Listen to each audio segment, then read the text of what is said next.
आज हूँ जुलाई 30 तारीख को भली भाव कलाहांडिया मेघ आसला प्रबल वर्षा संभावना रही आकाश मेघाच्छन्न वर्षा पकेवा आरंभ कर पवन हूँ कलाहांडिया मेघ पूरा आकाश रही देखा भिजुआल देखुं वर्षा आरंभ हो गला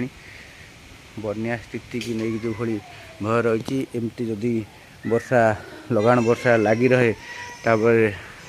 बन्या हबार आशंका जोर रही तेरे आपण मैंने देखुवे जो भली परिस्थिति रुषिया रे सृष्टि होती भूमिकंप सुनामी आसी तार प्रभाव जापान और अमेरिकार पड़ी आगु को आमर भारत में से भली सृष्टि होगा जाऊँगी अरब सागर हो बंगोपसागर को से भाई आगू को बोल जना पड़ी आप सीधा सड़क भिजुआल देखुं आज कौ भली स्थिति रही आकाश मार्ग वर्षा कौ भली आसला कलाहांडी।